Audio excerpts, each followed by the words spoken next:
Hey, hey, hey, Dr. Minesha here, affectionately known as Dr. M, and I would love to welcome you to the Peace Driven Leader Lounge.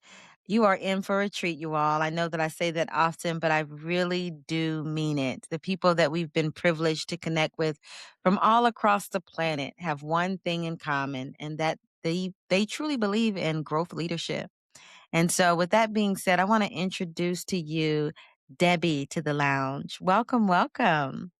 Thanks, Doc. How are you today? I am absolutely fabulous. I'm looking forward to, first of all, hearing more about you. And I would love for you to just kind of go into like all of the amazing things you've been able to achieve over the course of your life, especially anything around the corporate leadership space. And I can't help for those who are watching on YouTube, you're wearing this beautiful blouse in honor of the lunar year. Tell us about that. Was that intentional? It absolutely was intentional because I Awesome. I am not a person that wears red. And so I was going through my sweaters and I thought, okay, at least I've got some gold jewelry. And then Mhm. this popped out. And so it's got some orange and some pink in it. And, red That's has to make those colors. So yes. I was like, that's my score. Awesome. There's my day today. Yeah, so attentive. I mean, even when you came on, I don't know if you all can hear it through just the airwaves. There is just this intensity of acceleration, of growth, of all things beautiful. It's like for those of you who've been in a season where it's felt like delay, it's felt like, proposals have been in or, promotions that you've been waiting for. Now you're getting ready to tap into a whole nother level of momentum. It's almost like the God of the universe is saying, yes, yes, yes. So step into whatever that next invitation is. Remember, it always happens in the form of an invitation. That invitation could be a phone call, a DM, a introduction from somebody, whatever that is. Just posture yourself and be open to the unexpected because this year truly has so much to offer if you're open to receive it. Now, with that being said, for those who are listening for the first time, I have to give my disclaimer. This conversation is not scripted. Debbie has absolutely no idea what I'm going to say next. She did not get any questions beforehand that she studied and make sure that she says it perfectly. No, we are completely unscripted. And I love it so much in an era where artificial intelligence is so huge. It's just refreshing to me to have no idea what Debbie is going to say and for her to have zero idea what questions I'm going to ask her. But we are coming from the root, the core of who we are. And we're just having candid conversation. And so you're going to see all the things that she was able to achieve in her life moving up until this point.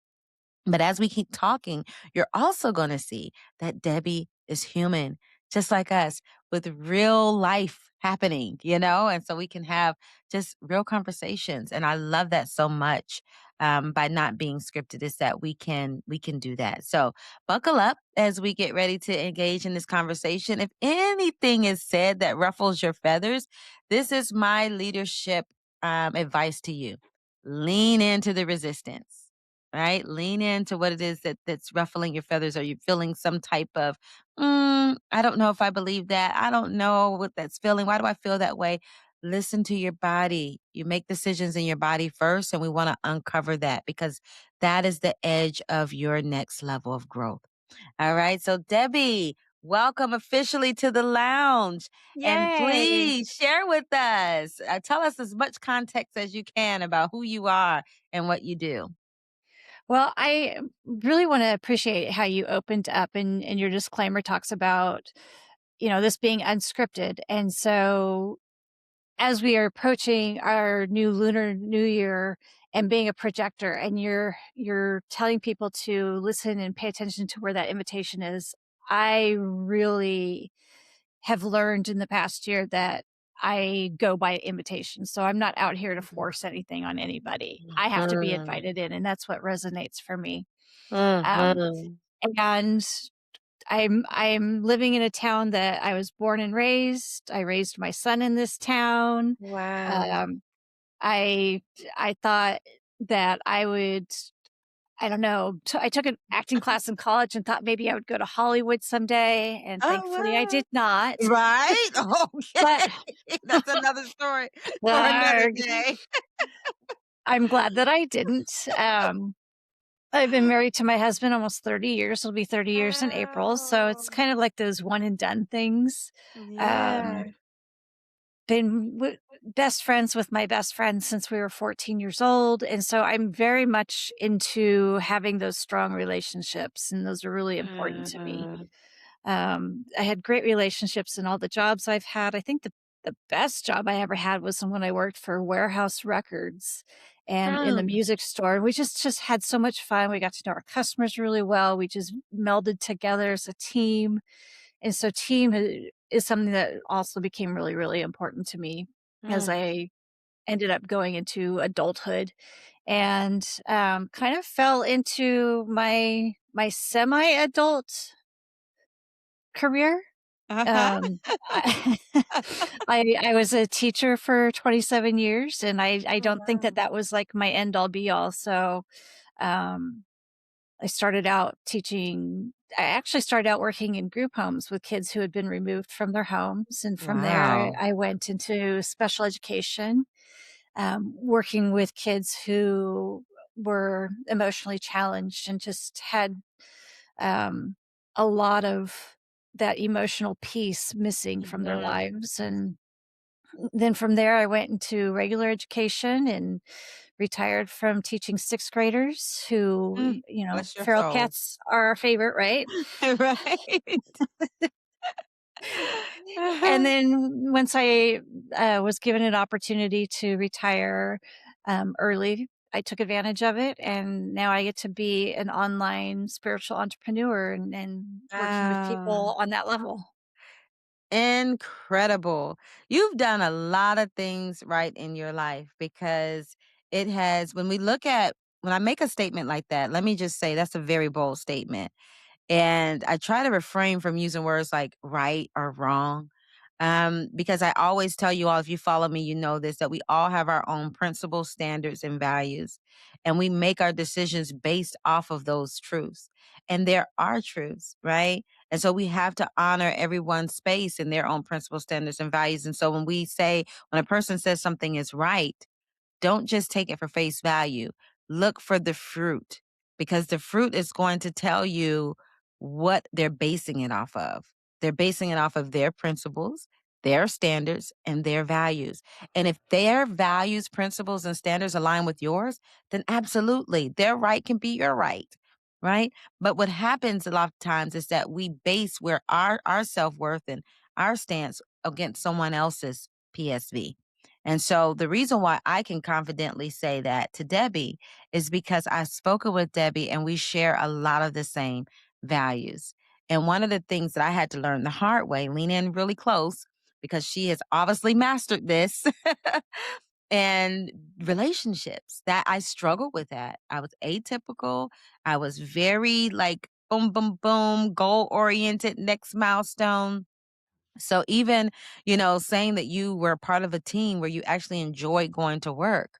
Like my team was extremely efficient when I was an entrepreneur, but as far as like liking and personally knowing them, I was old school. I was thinking that's your personal life. I don't want anything to do with that. We're here for a purpose. We're coming here. So it was very much like that. And how you are in work is often what you reflect at home. And so it was the same way with my closest relationships. They did not feel as connected. And I just got blessed. I do still have my friends from college and even, high school that I'm with. I've been married. My first marriage, same thing. Friends forever, but they tolerated it. They tolerated a lot of that stuff. It wasn't until what you call it, semi-adulthood I did. where I was like, I got people in my life that was like, hey, until to be honest, Debbie, I think that it really hits whenever you are having these moments where you're in the store with people and they end up seeing someone that you introduced them to and they light up to see them. They respect you, but they're like so open and vulnerable to the other person. They get the invitations to the graduation party and the Super Bowl, whatever, and it's like, wow, and that's kind of when it hits you. So I can't help but to spotlight your ability to nurture and cultivate the relationships. 30 years married. I mean, and still actually like your husband. Yes, yes. Majority of the Most days. time. Majority of the time. Right? And then your son and all that he's been able to just achieve. And I don't know, what do you feel like success is as a mom? What is your marker? Um, we get a lot of comments about how kind he is Mm, and how easy he is to just talk to, and he's respectful, and we just get a lot of that feedback back where, mm, we'll sit around, out at dinner or somewhere public, and these kids are just racing around and losing their minds, and we're like, where's the mm. adult? You Right, just can't. right, right. They had to Yes, come with someone, they're too right. small to drive. Listen, I've never heard a parent actually articulate that question in that way. Your brain immediately went to feedback. And let me tell you how just like refreshing that is and powerful is that you as the mother, we tend to take on ownership to how our kids turn out, and that can be for our advantage or oftentimes our demise depending on how they turn out. But I love the ownership that you said according to what we've gotten back, because that is fruit, you all. And a lot of times we don't want to see that fruit depending on what that fruit is. But I love that you're looking at your child based off of the fruit that he is displaying and then tracing that back to, the things that was imparted into him along his journey. I want to ask you all that are listening the same thing. For those who are parent leaders listening today, what is it in your life when you think about your children? And even that one, we all have that one, for those who have more than one children. Look, I want you to think about the fruit. And sometimes, especially when they're younger, that doesn't always look like the fruit, including a child that speaks up and for themselves, it may not be as convenient, but it's still fruit because they're advocating for themselves and they had to get that from somewhere. So you have a lot of opportunities to not only pat yourself on the back by the things that you can see that's birthing in your children, but you can also use it as a very awesome developmental tool for yourself as a leader because your kids are sponges. They're going to reflect back to you. You'll be able Mhm. to see those things in them that are reflecting back to you. Can you think about that when it comes to your son? What is something that you're like, I know he got that from me. I need to. What is that? Is it harder for you to see what that is? He feels emotion a lot, and so Mm, that's definitely from me, and his logical thinking is 100% from his dad, and so there is a balance of both of us, and, going back to what you were saying about, teaching our kids to have a voice and speak up for themselves and advocate for themselves, that was something that was huge for us. And mm, so when he was really young, he was able to choose his own outfits. We gave him choices, what was acceptable. yeah. He was expected to order his own food. We didn't order for him in a I just restaurant. yes, Um, yes. if he didn't agree with something, we would talk it out. If he was having an issue with a teacher, with a grade or something, we had laid the foundation to where he was confident enough to establish the relationship with the Wow. teacher, Mhm. and that teacher was trusting of him, and then he can go and advocate when something wasn't right, and, Yes. have These that. are really good practical examples. Listen to you. I want you to listen. We're doing dual learning here. So it's not just about work life, it's home life. So when you lead in a way where your children feel autonomy and agency, that's exactly how you want your teen to feel. You know, even though they're adults, you'll be surprised at how we live in a society where they are waiting to be told to do the next thing. I've seen so many teams established like that. And you Mhm. always know because their level of independent thinking is limited. And so whenever your team comes to you with a question, pose another question back to them. Don't be so quick to give them the answer because that place Yeah. there, that gap between the question and the answer, you cultivating that environment where they're getting their own answers from within is what is going to free you as a leader as you continue. It makes your job easier because you're making them independent instead of codependent on your leadership. So that is awesome. I would love to hear, and then we'll get more into the type of work that you do now. When you talked about the team, when the company you were working with, I could even sense your body language was like, I enjoyed those memories. That was we had fun. We worked, we cared about the people. I mean, you just lit up. And I think it'll be very valuable for you to add some practicality by being specific about what do you think caused that type of culture where you look forward to going to work, where people actually liked each other and liked the customers. Like that's pretty impressive. How did you, you know, stimulate that type of relationship? I I think that it was the energy within the store itself. Mm, There was something that was established within that environment that made it easy for us to connect because not all mm, of the stores were like that. I had, been invited to work in one of the other stores, and they had lost their manager.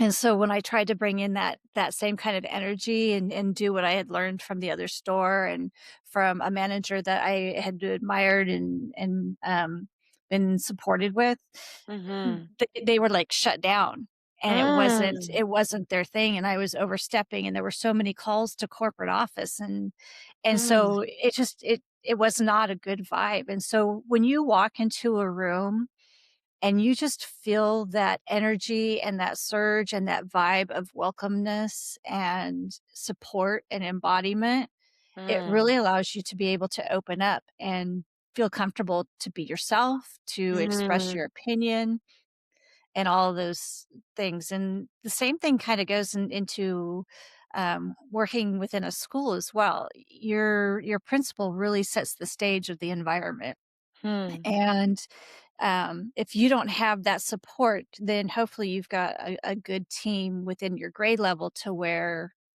you can go and have the support there. mhm, It's just it ends up being that energy that you can read, and I find that I'm very sensitive to it. So some people just say, "Oh, it's just this doesn't feel good. Let's go. mm, I'm not digging it." And it's that mm. energy that they're connecting with then on a different level that they might not recognize right Even off the realize that bat. they're doing it, right. Yeah.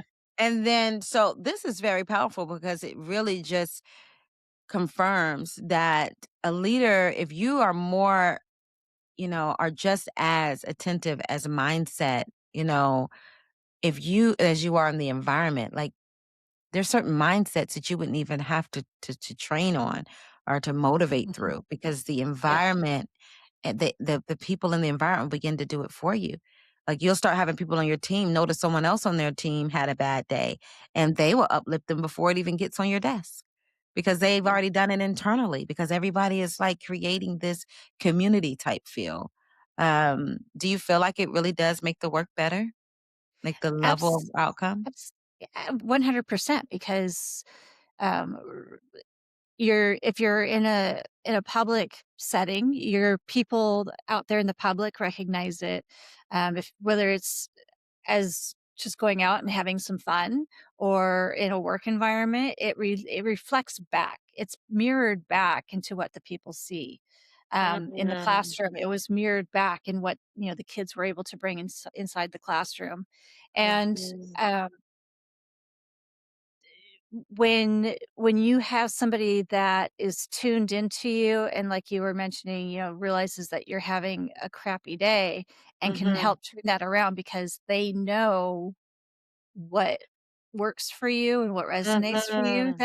that's powerful, and you wanna have that Yeah. person just around. Absolutely. That level of emotional intelligence is rare. And one of the things that you said that really resonated was that you have experience working with the special needs. And as a leader, you all, I really, and hear me when I say this, because my son was diagnosed recently with autism. I have my other 3 children, they all have special needs of some form, whether it's gifted, autism, ADHD, it's all a mixture in our house. So I've learned a lot about the differences, and it all started because I noticed that they respond differently to instructions and how they are to get to receive the instructions, and body doubling, and just how to get results. And I realized that they process differently. The same thing is happening with your home, your family, your spouse, your children. They're all different individuals who are processing and experiencing life different, much like a special needs classroom.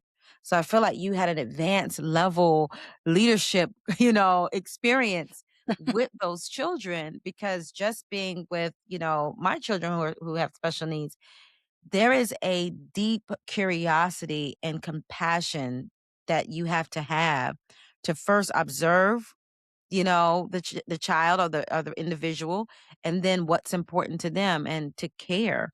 And what you seem to be doing to me is that you're just doing something that most people take for granted, that you mentioned that your son has as well. It's a thread that I'm hearing. Care, kindness. That's a thought. That's a new thought, right? That's a thought. Oh my What would goodness. this world be like if we just had a little more caring and kindness? How much more humanity would we feel? How much more, accepted and inclusive? And I love that what you said, because if you feel this shut off gate, no, I'm not going to share my ideas. No, I'm not going to, express my feelings or how I'm feeling. I'm not going to do any of that. I'm just going to come and do what I'm paid to do. And you don't Mhm. want that. Yeah, you're limiting. Absolutely, and if somebody's bringing that out in you, that's just to be able to recognize it, number 1, you're able to protect yourself so you don't fall into that environment, that can what do I wanna say here?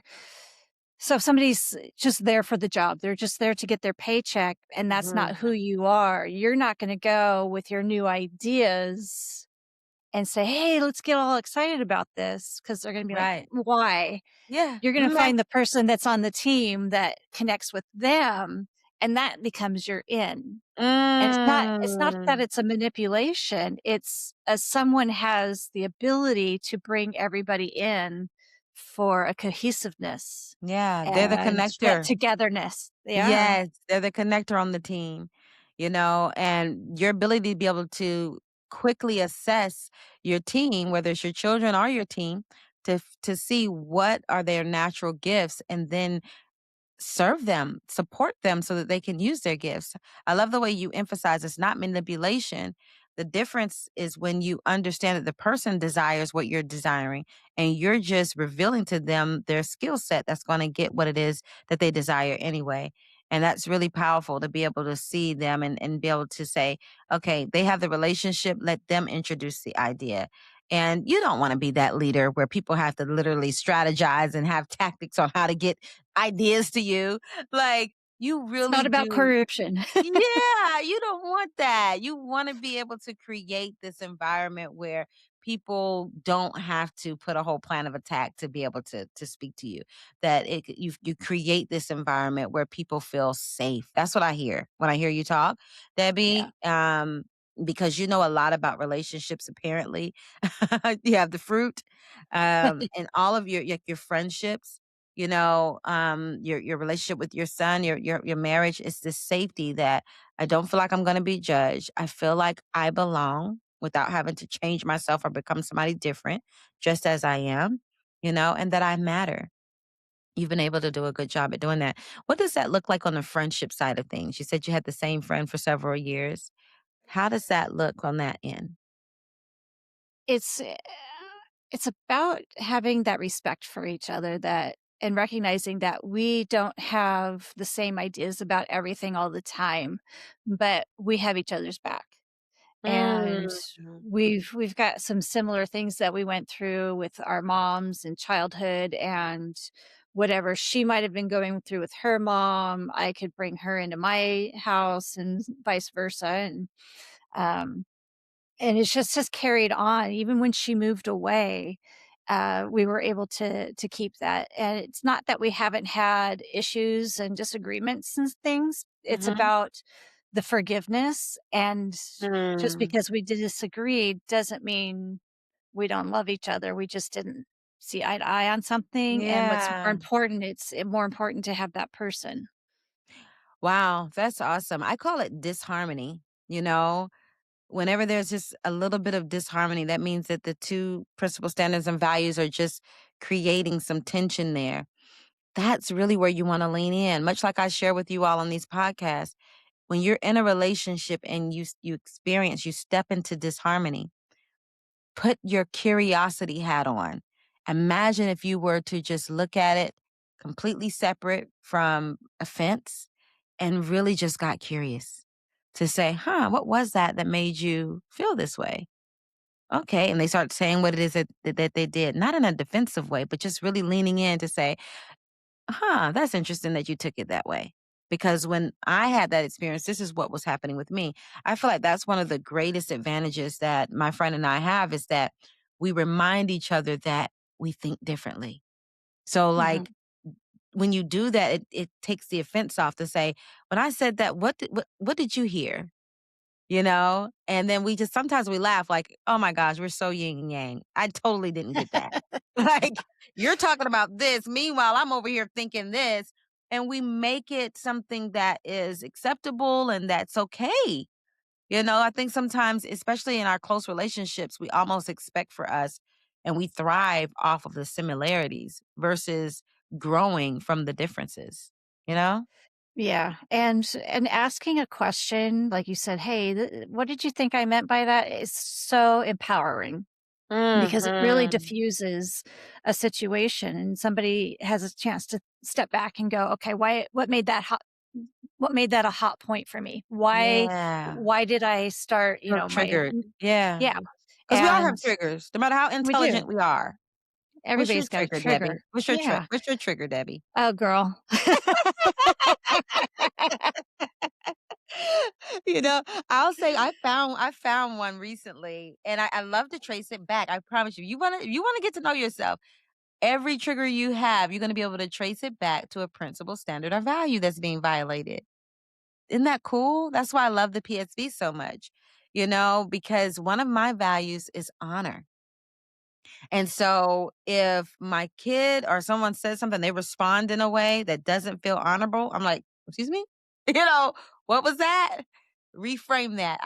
I want you Wanna to try repeat that what you again? said. Yeah, I want you to repeat what you just said so you can hear how it sounds. Right? And then that is a lot of, what that is. So think about if you understand what that trigger is, it's fun. Try it. Reverse engineer it back to your value, to your principal standard value. Say, oh, that's why that teeds me off because I feel strongly about this. And that way it doesn't feel so like you're broken, you don't have any self control, this judgmental thing that we tend to do with ourselves. And more, it's like, huh, I'm triggered by this because of this. And this is why, because it's important to me. And this is how I can communicate that. And it allows you to be able to communicate that even to the people you know. And it makes it easier for them to step around those triggers. So, did you think about one you have? Yes, and so one trigger I have, is being told that I can't do something or shouldn't do something. Ooh, that's mine. Oh my God. Challenge accepted. Yes, yes. I'm sure you can connect with that. That's like a curse word in our family. Can't, nope. Don't say can't. That's a curse word. If you spell impossible, it's literally spelled I'm I possible. possible. Yes. So I love that. And I know you all are probably laughing if you're listening to this because we attract high achieving, high earners over here based off of the demand and the impact that you've been able to create in the world, right? Oftentimes that reflects in our accounts and not just your bank account. There's so many different accounts that we have in our lives that we can look at the fruit. I feel like we do ourselves such a disservice by just looking at our bank accounts. Okay, your bank account is doing well right now, but what about your marriage account? What about your relationship account? What about your account here when it comes to how well you're building legacy? Are your children just buying things, or are they're very intricately integrated and contributing to the big picture? Right? And so that's the work that we do. I absolutely love to be able to hear if you can just kind of paint a picture for us, Debbie, and tell our listeners what is the one of the greatest outcomes that you provide for leaders. When they get Debbie, what do people say? What is that biggest fruit that people tend to say that people get when they get your services? You kinda touched on it a little bit. It's checking in with yourself and trying to pull out what is creating this issue, and Mm. I'm there to take a step back. I don't have any bias because, you know, you're not Mhm, part of my personal environment. You're someone that is not seeing something, and I mhm. have the ability to ask the questions to start pulling that out and go deeper with Mm. whatever is coming up and helping you come up with a solution that is driven by you based Oh, on I love what you're it. feeling. This is what I call soul work, you all. The work that Debbie does. It is soul work in a world where we are becoming more and more soulless, because we're getting inundated by so much information and it's numbing, you know?